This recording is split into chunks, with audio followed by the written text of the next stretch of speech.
So, first of all, thank you guys for taking the time to tune in to this live feed. It's not polished. It's not, Hollywood cutting it, Hollywood edited. So we appreciate you guys bearing us as we get set up. But we are excited to bring you guys, our story and gems, and we hope you guys can take something from. Um, to my right, your left, a good friend of mine right here. I have a gentleman who has a tremendous story. Um, you want to talk about from humble beginnings to rags to riches, from the trap to trap in real estate. You got the definition of what it's like to go from understanding a full spectrum of life. A very humble guy, but very motivated. The brother is just sharp. When you meet him, it's like talking to anybody. You know how you get that salt of the earth feel. You know what I mean? Humble, but yet will drop some gems in science. Sometimes I find myself like saying little stuff like, man, I shouldn't do this. I should do that this way, and he give me a look like, you want to get rich slow, or you want to get rich fast. I mean, I'm just saying, Daryl. I'm tired of playing small, and it kind of you kind of look and you go, why am I playing small? What is holding me back? What is preventing me from getting to that next level? And without getting too deep into his message, I want it to be understood that mindset of this brother is incredible. It's fortified by his experience. I want to introduce a good friend of mine, Terrence Wilson, Mr. Fun to Flip himself. Thank you for having me here today, man. I'm honored to be here to share my story with the world to impact and help, and motivate and inspire, man. Inspired our youth, the guys that's out there lost, not just I was there. I was once them, and now I'm able to, be that light that they need to see, through me. How I was able to go from prison, getting out, and changing my life. So thank you for having me here. So, Terrence, how did you how did it begin? What did this idea come from, real estate anyway? Man, I'm gonna tell you, man. A lot of times, I did this in my like a senior. You have a senior thesis thing way back. You want to do what you want to be, Yeah, and real estate was one of my things. I always wanted to buy real estate, yeah, and just looking at buildings and people learning how, it was more like I need to just get more information about it. yeah. Okay. And so this is high school. This is high school. Way back in high school, about 15 years old, I was like, I want to build houses. You wanted to build a house. I want to. Were you inspired by anybody? Give you that nugget? I didn't really see that in my family. Yeah, I was always playing sports, and just to get away from that bad situation or just living in a not a good upbringing. right. I always had to go play sports. I had to go do something to keep me active. Sports is like a central part of our community. Like you eat, sleep, drink, breathe, and football just happened to be in the conversation or basketball, right? Yes. So, as a kid, did you hear a lot of invest in real estate? Didn't hear it. You Didn't hear it or didn't see it. I always read it in books or just seen it on commercials or anything like that. What did you see?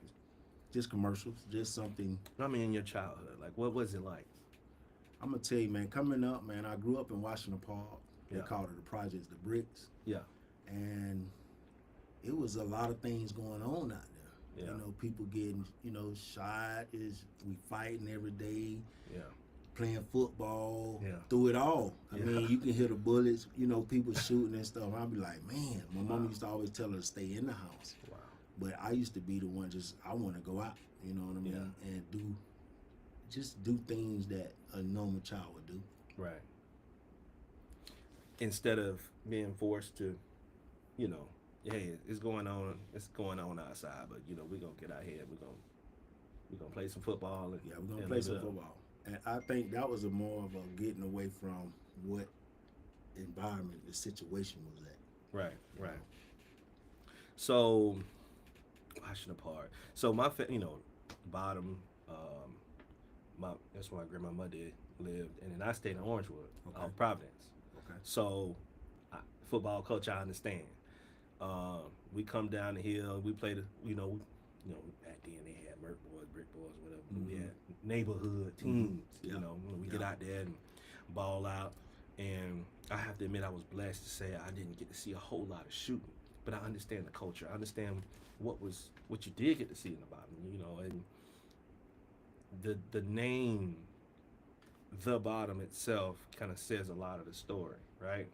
And my experience isn't exactly your experience because I was able to be a little bit more in the house and up on the hill a little bit more in Orangewood. Mm-hmm. But I know what Right. from the neighborhood. Yeah, for real. Know what's going on around the Because neighborhood. yeah, and just your upbringing was just it could be your parents was in a better situation and Right. just doing those things, and then just from a kid like me coming up, man, it was rough. I mean, Right. I had my father, my mother. Right. We both was in the same house, Right. That's a blessing. and my mother did the best she could. Right. She was working at Tiny Todd State Nursery. Right. Doing those things, and my father worked, Right. but he was addicted to crack cocaine. Yeah. So the effect that he had and what was causing, it was erupting.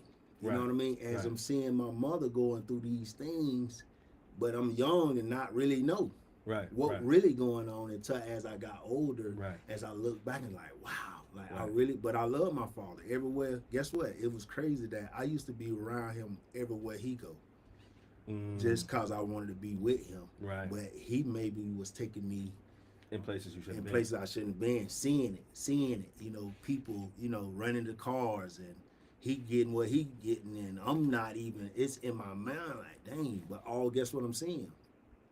People with lots of money, Yeah. so dope boys, street guys getting money. I'm seeing this, and not coming from a place where I got money. It was more like, man, I want that. Right. But I still was playing football. I still was doing those things. Right. So in order we moved out of Washington Park. I was around I'd say about 12 years old, 11, Yeah. 12 years old. We moved out in Eden Park, out in the country. Yeah. And that was pretty, I think that was a blessing for me to get away from Right. that, because it was so far out Right. that I couldn't get back over there in the hood. Right. Right. Crenshaw with my aunties and stuff. They stayed at. So I thank God we was moving away from it, Right. because you never know what could have happened. You have a very spiritual foundation. I hear how you talk about God, and you keep that at the core of every message that you deliver.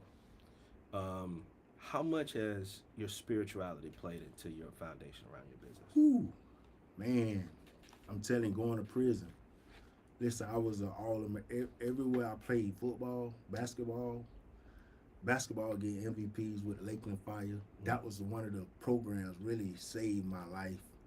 Lakeland Fire,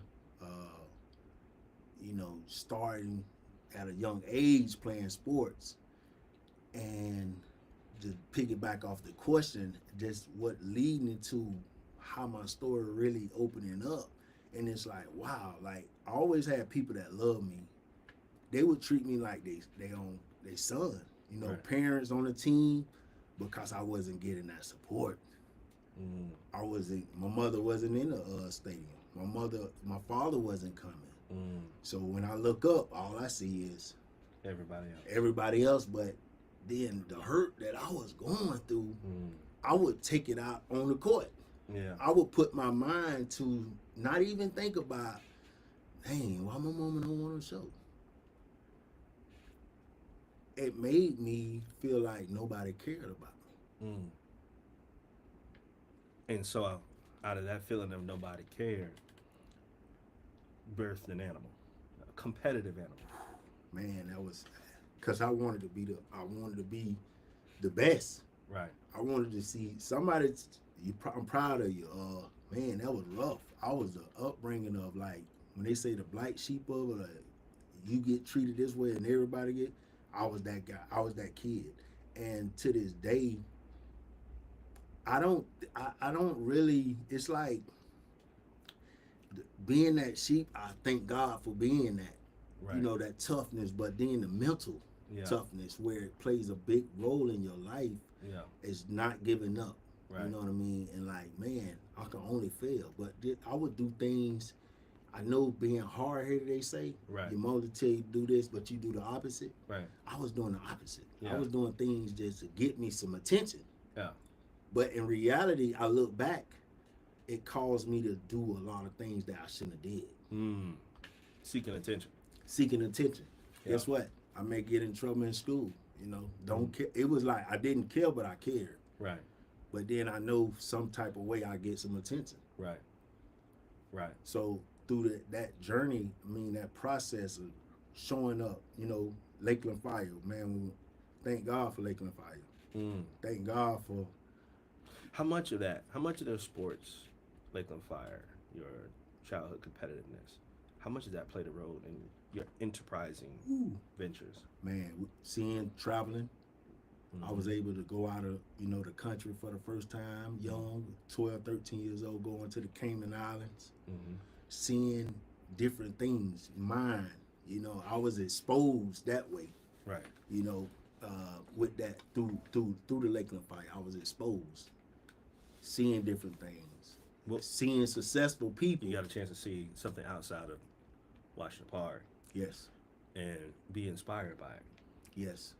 So, you know, Mr. Jeffrey, I don't know if y'all know about Risk Club. He has this famous slogan. You know, kids can only be what they're exposed to, and exposure is the key. If they're not exposed to success, how you expect them to be successful?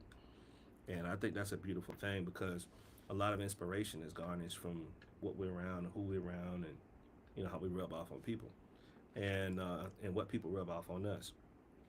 And you mentioned earlier that you a multi-enterprising person, like you have many businesses. Would you say all of them has been successful? To a point. I think anything I put my mind to will be successful. Yeah. But it's that perseverance. Yeah. It's that hiring the right person that need to be hired as an assistant or a manager or somebody in your marketing team.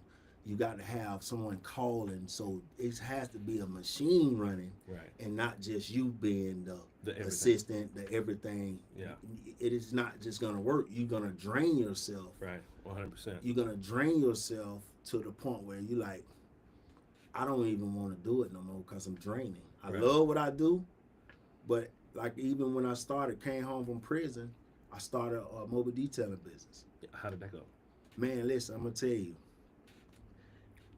That's how God was working then. When I ain't see anything, when I got out of prison, didn't have no money, didn't have nothing. Right. All I had was a drive. All I had was saying, you know what, I got to get up and go. And I was doing things. I started, you know, out in the entertainment business. I seen the way I could make money, not doing it legal, but it was legal. Doing it because I needed a license to run it. You know what I mean? But I said that to say this. It was more of saying I needed to. You know what I was doing? What's that? I was really just trying to compromise to say, as long as I ain't selling drugs, then I'm good. Yeah. But that wasn't right. Right. Either you're gonna do the right or you're gonna do the wrong. Right. And I was more like, I gotta do the right. And one of my cousin Greg, I love him. That's my guy. Yeah. He was like, man, Terrence, you gotta. I hear your name, you know. I hear your name out there, you know. Yeah. You ain't doing what, you know. It's just entertainment. Yeah. And I was like, you right. So I needed somebody in my corner at that time to say you wrong. Yeah. And he was the one that really just said, you know what? So then that's how it started, the mobile detailing. Yeah. He loaned me a few $1,000s, maybe about $3,000-$4,000. Got my van running. Boom. I told him I was gonna pay him back immediately. Like, you know, but he believed in me, and man, it was just taking off. But the more when I tell you how things was going in my life, I was happy with starting a business. Yeah. And making $50, $60 a day. But I knew by Thursday, Friday, Saturday, I was gonna have, you know, a lot of cars. Right. I was gonna start hiring people. You know, I love it. That's one thing about me. I love that. If I can help you, I'll help you. Yeah. And I was hiring the people that just like me, from the streets, getting out of jail, getting out. I'm just telling them, hey, this is the better way. Yeah. And you know, through it all, I think that's where it all started at. Yeah. That's your first real business model and mindset shift. Well, I'm gonna say the business model started. It always was in me Was because I always was in a you. hustler. Yeah. I see my grandfather. Yeah. My grandfather, my great grandfather used to Cleveland Abrams. He used to sell gopher turtles. He used to sell fish. Yeah. He used to sell cans. We used to put the cans in the bag. Yeah. I seen that Right. at a young age. Right. But guess the only reason why I go over to my great grandmother's house when I'm in trouble. So I love to go over there. Like, okay, So let let me go over here because my great granddaddy he was selling everything that, I mean, watermelons. Guess what? I'm jumping on the back of the truck, handing them off. Yeah. All I see is he making a lot of money. Right. You know what I mean? So that was a very inspiring thing for me to see at a young age. Yeah, so you got that real, kind of like I can relate to that because my father, he had owned a lawn service. So I grew up knocking on doors, going door to door. Hey, how you doing? You like the lawn yard cut? Not knowing that's grooming you for the Yes. next level of, that's sales. You know what I mean? You're engaging and you're hustling and get on that lawnmower, $20, $25 a cut. Shoot, one something my pops said, hey, tell you what, them clothes and them shoes, you in the 8th grade? Nah, son. Come on. That's on you. So you go out there and figure it out. I'm going to give you a blueprint. Yeah. You go tell them you can cut them for $20 a cut, 4 times a week. And I think, and that's how you run that program. I went door to door. I had the neighborhood locked down. I probably had 10, 15 doors. Come on, man. Hey, by the end of the summer, boy, I was clean. You were clean. Hey, Burlington Goat Factory take you far. I'm telling you, man. I'm telling you, man. Hey, y'all, with the Jabos, Yeah. And you remember the days, tall tees. Yeah, yeah. If it was in style, I could have it. Yeah. Going into my high school, it was, and now if you feel different when you get it out, when you get it like that, man, you have more pride. You take more pride and ownership in it. I think that's a valuable lesson to teach children, is how to go and hustle and get it. Yes, that is something that, it's got to be in you, but it also can be taught to as well. Correct. Because as much as they see you do it, they're going to want to do it. Right. 100%. And as we mature and we go through life, we never lose those core principles and core lessons. Even today in the real estate space. So you went from, mobile detailing, and you transitioned into the real estate game. How was that? When, where, and how? How did that happen? I'm going to tell you, man, when I lost my daughter, I was at that breaking point. Mobile detailing, ride and shine was everywhere. We was number one detailer in Central Florida. Like, I literally was going from Jacksonville, we never went all the way down south, but I had at least about six vans, car wash. We was moving. I was hiring. COVID hit. We still was working. I had to pay out maybe about eight to 10 employees faithfully every day, every week. They was getting a check. So I think when it happened, when I lost my daughter, I lost a part of myself. Still fighting. Still, I would try to put my mind to make money and not think about it. Became more transactional. It was all transactional. It was all keeping me busy because I didn't want to face it. You ever have time to really reflect and grieve? Oh man, it's been 8 years since I went. Probably about a few weeks ago, I went to her grave site. Yeah. Oh man, and it was a lift off my shoulder, man. I was beating myself up. I was in a dark space, but really ain't know I was in a dark space. Yeah. Because I was trying to do other things to fix it. And Yeah. that wasn't happening. You can't fix it. Nah, I couldn't fix it. It was like you gotta face it. Yeah. You had to face it head on in order for me to get where I'm at today at a peaceful, a better space that I'm in a few weeks ago. Yeah. So it's been 8 years, like literally 8 years. I couldn't even tell you when she passed. What was that like for you? What you Whoa. get out? What you get out of that? Man, that broke me down. Yeah. Every time I talk about it, it breaks me down. Yeah. But when I know that God is with me Yeah. and can give me that grace and give me that, just to let me know I am loved. Amen. I am of God. Yeah. And it's like that's the reinsurance of not just quitting, Yeah. throwing it in the towel. Right. Man, that's powerful. That's powerful. That's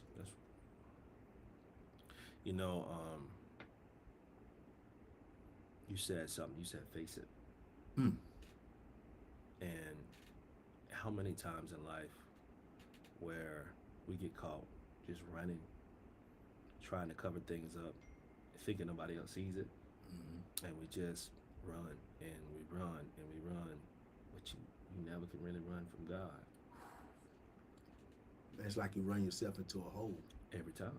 Because when you try to run from it, it's like a Chinese death trap. The more you run from it, the more you resist, the more it just kind of lingers around and persists and the hole gets deeper. Deeper, darker. It's like trying to run from the storm. Without, this old analogy, it's better to run through the storm than from it. Correct. That's so powerful, man. Yeah. Especially in business. Yeah.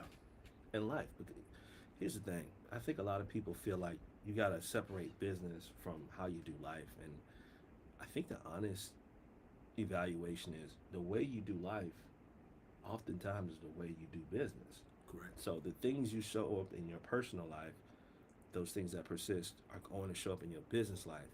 And they marry. Mm-hmm. If you're very transactional in business, a lot of times you're going to be very transactional in your personal life. And, trying to juggle the family. Correct.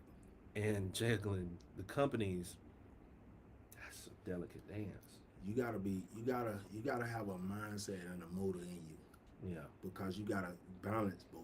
You gotta be able to family, you got business.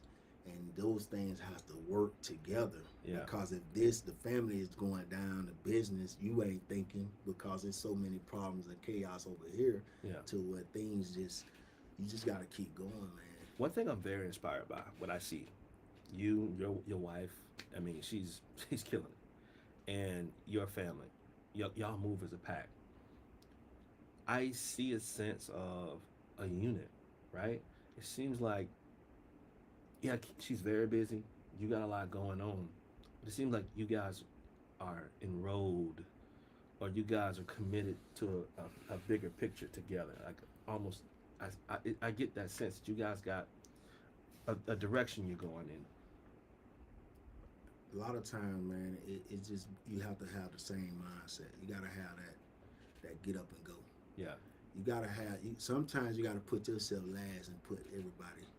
But then now, the breaking point is now it's time to put yourself first. Right. And everything else will fall in place. Yeah. As myself, as it's me, who I am. Yeah. Just being able to inspire. Yeah. To help her at a level, at a higher level. Yeah. Is much easier. But when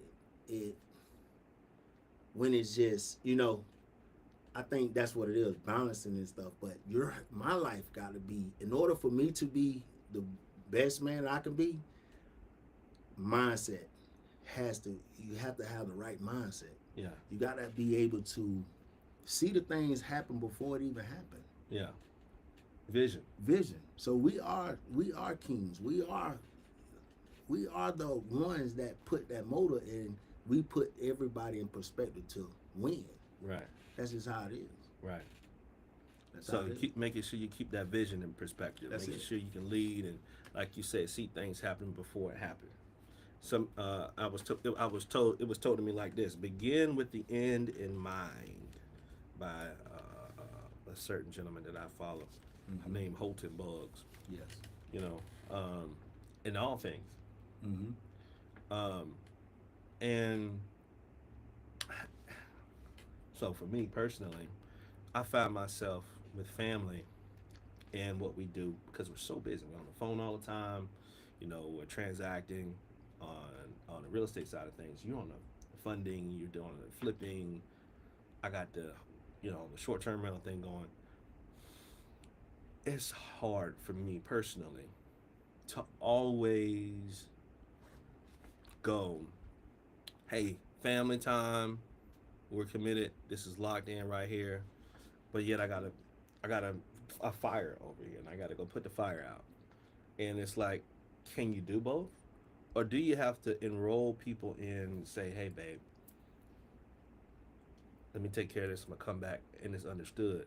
Like, that's one of the dances of understanding with to whom much is given, much is required. How do you do that dance? You gotta. It's like you things happen and you have to make adjustments. Yeah, So when things happen, you can't panic. yeah, You have to be able to say, you know what, we're just gonna figure this out right here, and then just gonna move forward yeah. and go to the next. We can't manage to do everything at one time, Right, and it's not perfect. right, That is it's not gonna be perfect. right, But what I do is I try to put the best thing, make the best decision for that situation, right. and to move forward. That's it. Yeah, yeah. I agree with that. You kind of have to. You don't have a choice. Because you got to work as a team. Yeah, It's a right. team plan. That's the key, man. It's Team. see, team is everything. Team is key. I'm telling you, from Little League on up, I always either make you better. Yeah. Cause every day at practice, I'm going 100%. I don't know no other speed. You don't know nothing. I don't know nothing else. It's all or 'Cause nothing. I feel like you gonna embarrass me or you trying to embarrass me, and that I can't happen. That ain't gonna happen. Hey, it's just that ain't gonna happen. So I think that competitiveness of me Yeah. is not gonna happen. Right. So every day I go hard. Every day, I look forward to making myself better. But then when I went in that dark space, I ain't nobody else. It was like I was putting myself in places, being around, rooms, 8-figure rooms and stuff like that. But I still was empty. I still Yeah. wasn't fulfilling who am I? Yeah. And that was a breaking point. That was a breaking point. Yeah. It truly was. And so now I look at it as I'm a competitor. I'm always going to compete, and I want to live good. I want to live happy. I want to be at peace. Yeah. I don't want to be around chaos. I don't like all the violence and stuff. Is it true what they say about money? Is it the root of all evil? It can go both ways. Yeah. How you use it and how your perspective is about money. Yeah. Money is a tool. Yeah. It should be used as a tool. Yeah. Love the people, use the money. Yeah. So for me, that's what we was taught. Mm-hmm. We was taught the things that rich people be rich, they have to be evil to get rich. To get rich. Yeah. You don't.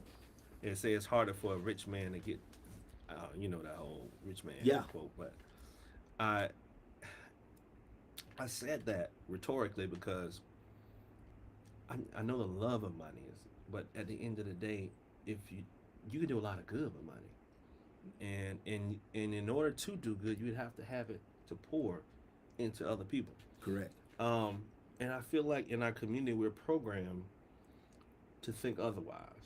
Like the kingdom is somewhere else. Well, our kingdom is here. Correct. We're living. We're in our kingdom. Mm-hmm. And it's our job, it's our duty as stewards of the kingdom to make sure we usher abundance and prosperity and peace into our kingdoms. And I would like for people like yourself and myself and other like-minded people to get on the same page and network and connect and send the message that, hey, this is a new era. Yeah, I'm gonna tell you, when you think about wealth and money, Yeah, it's a spiritual thing. it's a spiritual thing. You have to be in alignment with God, Yeah, man. When it's your time, it's your time. When it's your time, it's your time. Nothing else. It's like it's a spiritual connect. yeah.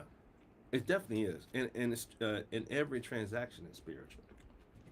Every transaction is spiritual, and if you're not spiritually right, it's gonna get blocked. I'm a firm believer in that. Because guess what? When you make a wrong decision, Hmm. it just costs you. Right. When you steal, lie, or do anything Hmm. in that realm, Hmm. it blocks your blessing. I agree, 100%. I can't tell you how many times in real estate on the transactional sales side of things where I've worked with families or women or men or whoever who did not qualify, would not qualify. It's just no reason, no way they would buy a house. Somehow, some way, we were able to get them finance or find them a dream house in a market where it's like, where did that deal come from? It was for them. It was fun. They got it, the best terms possible, got the financing of a lifetime, got these folks closed, and less than weeks later, months later, house is double, triple in value. Mm-hmm. That's God. And I can tell you times where I've been a part of transactions where you just know, brother man got it together, PhD, Mm-hmm. they got nice cars, they got assets out the yin yang, but they had things in their credit history that just kept coming up, Mm-hmm. blocking them from the home that they actually wanted.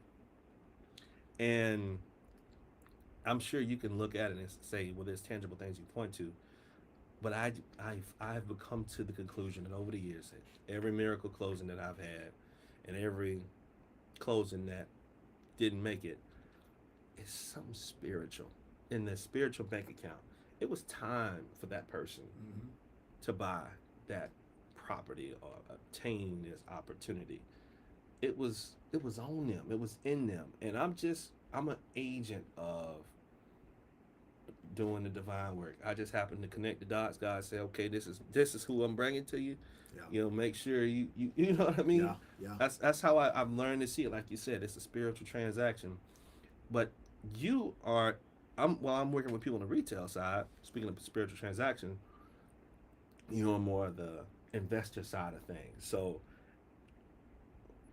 talk to me more about the business of what it is that you do. What I do is, I teach people how to find off-market deals. Yeah, A lot of times when we get into real estate, we don't know where to go. yeah, We don't know where to start. We don't know how to get the money. yeah. We don't. So now I'm being that coach, a mentor. Mhm. That hey, I was able to buy 2-for-1 deals with using a hard money lender. Yeah, And it was like, wow, this all you have to do is learn this to get into real estate yeah. without What's credit a two for score. one? A 2-for-1 deal, like, well, bought it for 65K, a wooden house and a block house, Oh wow. and we had to remodel it. Me and my partner, we had to remodel it. Our first deal, we had to end up selling it. Somebody at the door? Yeah. That's your son. Oh, okay. Yeah. But I mean, that was the breaking point of when I first started. Yeah. How I got introduced to the hard money lender Mm-hmm. through my partner, and when she showed me that, I was like, oh, okay, well, that's it. And it was legal. Everything was playing a part in my mind. Like everything is good. You ain't doing nothing wrong. It's more of an eye opener, and then now I'm teaching people how to find. Well, you kept mentioning hard money, 2-for-1 deals. All this stuff sounds real great. It sounds like you can do that very well. Good for you. How do you how can we simplify this? Okay. How difficult is it, or what does it take to put yourself in a position to attain a deal like that? Well, you gotta go into those real estate meetings, those once a month in your neighborhood or your area. You can Google that ROI meetings, where it's like investors and Rias. RIAs, Yeah. where you can be able to meet anybody, lenders, Yeah. you know. So in that space, just finding off market deals is Yeah. the first start. Yeah. But Yeah. you also can drive too. You can see those houses that's been boarded up, Yeah. trees high, and you Yeah. looking like, man, it's been like 8 years and this house still. Look it up. You can Yeah. go on like neighborhood.com Yeah. and you can put that address in there, Yeah. and that address is gonna tell you if it has a lien on it or it has a deed, tax deed, or anything on this property. So go on neighborhood.com, Yeah. and if you driving, you keep seeing that same house, Yeah. start asking and start seeking and start, maybe it's a telephone number that can trace you to that owner where you can be able to make an offer. Right. And that's one of the key starts is just driving for dollars, driving for it till you see it. See high grass. This looks dilapidated. You know how many times we ride past opportunity and don't even know we riding past it? Golden nugget. Somebody done passed and just left it all to the kids. They ain't taking care of it. Yeah. So it's just up for whoever want to really take advantage of the opportunity. Yeah. Yeah. How do you help a family like that? I would tell them what I would do is how I teach, which basically like teaching them how to find it.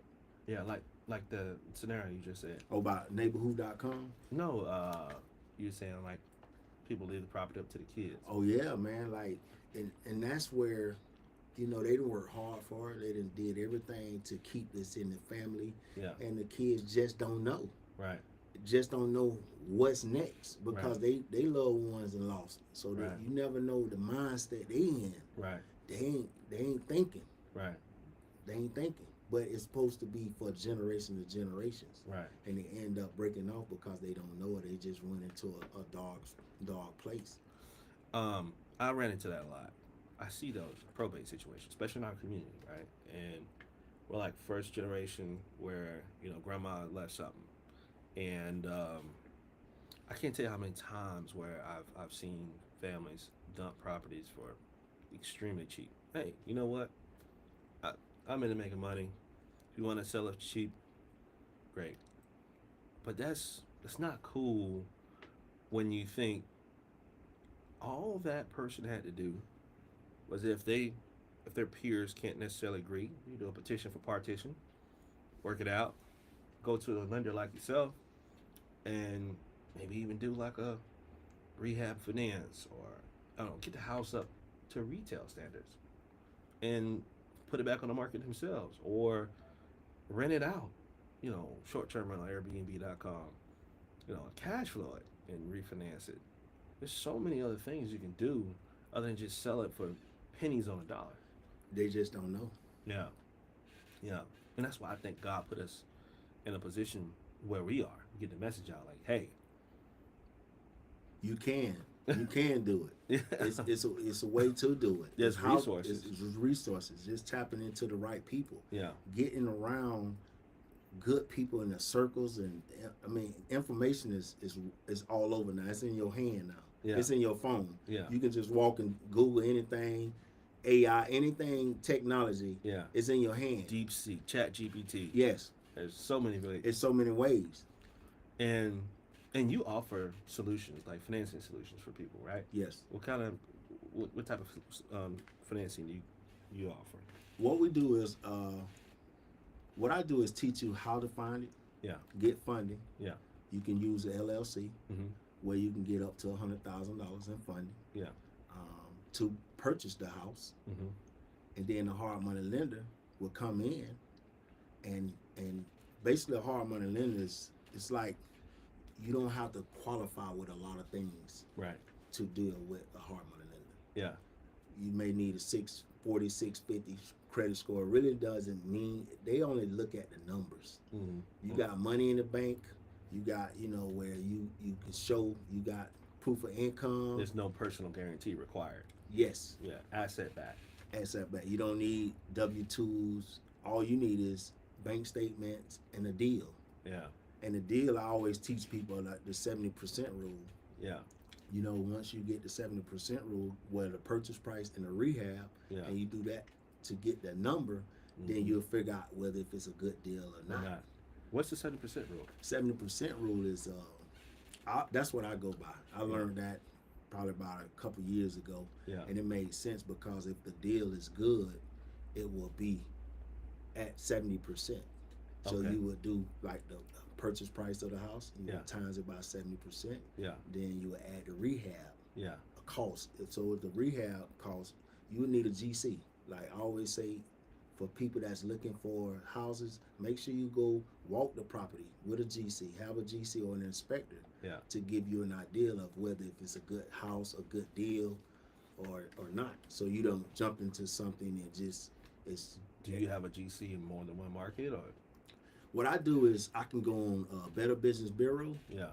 for all my mentees and stuff like that. If they Yeah. in North Carolina, Texas, wherever they at, you can go on Better Business Bureau to Yeah. find a GC Yeah. that's licensed, Yeah. and then now they got credibility. Right. So the credibility is like, okay, well, they ain't gonna mess up their name. They ain't gonna run off with your money Right. because now you got their license number. You're Right. making complaints. Now they can lose their license. Right. Right.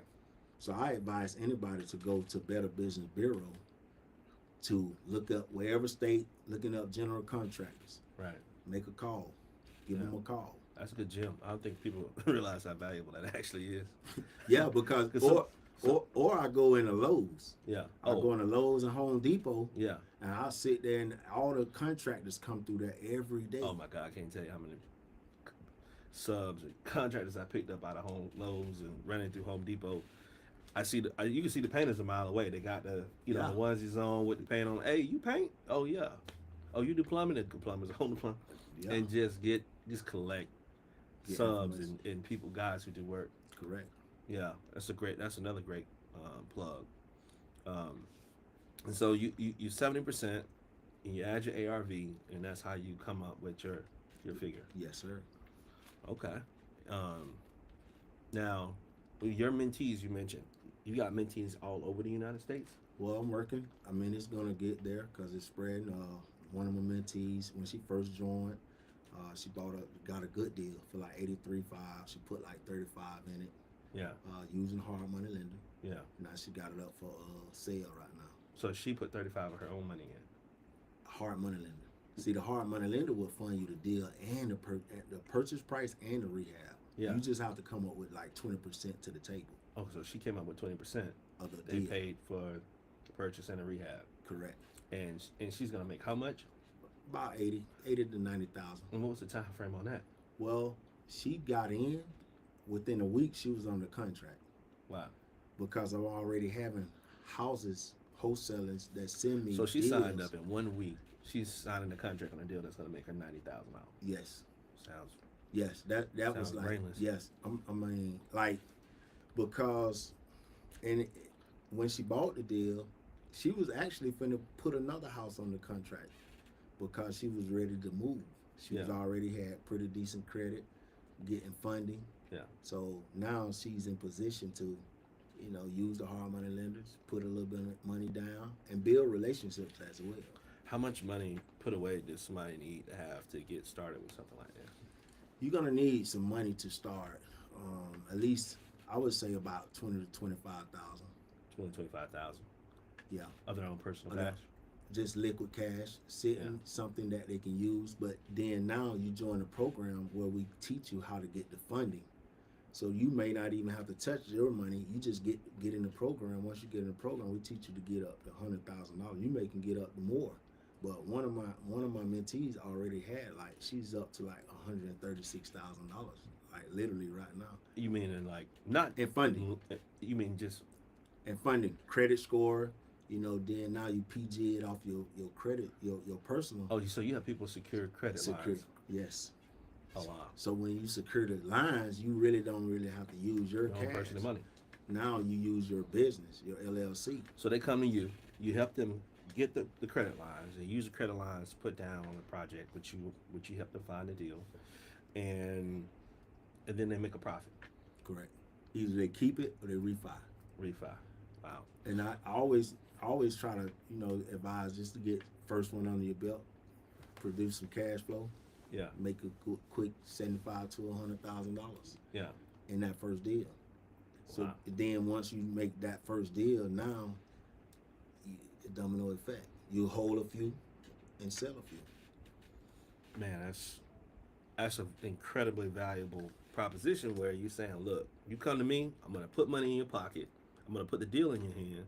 I'm gonna put the GC in your hand. We're gonna get you paid, and at the end of the day, you're gonna walk away with a nice, pretty check Yes. and some residual cash flow from time to time. Yeah. Like Airbnbs, like, for instance, like what you do for us, like how you set it up, Airbnb, now we're making passive income. Right. So that's now in order for you, now we're going to set you up, now you creating passive income, cash flow, monthly, right, and you on to the next deal. Right. See, a lot of people underestimate the power of short-term rental, and I could 2x, 3x your portfolio real fast. Correct. And but it has to be in the right market. You gotta have a right marketing angle.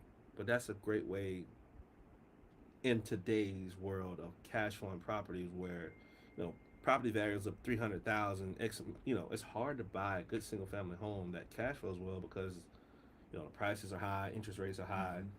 So you got to get creative. You got to create co-living situations, rent by the door, short-term rental, in order to make the returns that make sense. Mm-hmm. First things first, you got to buy smart. You got to buy with Mr. Fund and Flip. But then you also have to maximize those avenues. How do people find your program? How can they find you? They can reach me at Mr. Fund and Flip on Instagram, IG, Terrence Wilson, my personal page, or you can reach me at 678-255-9348. If you need anything, if you're selling houses, if you know anybody sell houses, I give referral free fees as well. Give you $1,000. You bring me the deal, I'll give you $1,000 once the paperwork goes through. So that's how I recommend, finding good deals as well. Yeah, y'all heard it. Y'all go find him, man. Mr. Fund and Flip. Find him on Instagram. It's been a pleasure. Man, it's been a pleasure. Listen, I mean, we can go. It's just like we can go on and on, man. Yeah. It just story, man. Just I love the way I just overcame from being in the streets. Yeah. To like, we can make money, but overcoming the things that can keep you in the hole. Yeah. Man, look here. I'm telling you, you can walk down the road and make money. Mm-hmm. But if you don't got your mind the right way and you just, being, just down. Yeah, caught in that. Yeah, just caught in that survival. Yeah, so break that cycle, man. Get away from it, man. That's the most important thing. Yeah. About just my story itself. Yeah. You know what I'm saying? Like, it ain't what you it's nothing you can't do. Right. I always tell anybody, it's nothing that you can't do. You just have to do it, and just do it the way you want to do it. Right. Not the way everybody else wants you to do it. Right. So that's it, man. I ain't gonna talk. I go on and on, man. Y'all, hey, it's been too real. We appreciate you guys tuning in on the live feed. Move with Daryl, movewithdaryl.com, Facebook, Instagram, Twitter, you name it. I might bring back the MySpace. I'm just kidding. Y'all go find us there. I'm with my boy Terrence, my man Terrence Wilson, Mr. Fund and Flip. It's been a pleasure. Thank you guys for tuning in. And as always, stay blessed. Peace.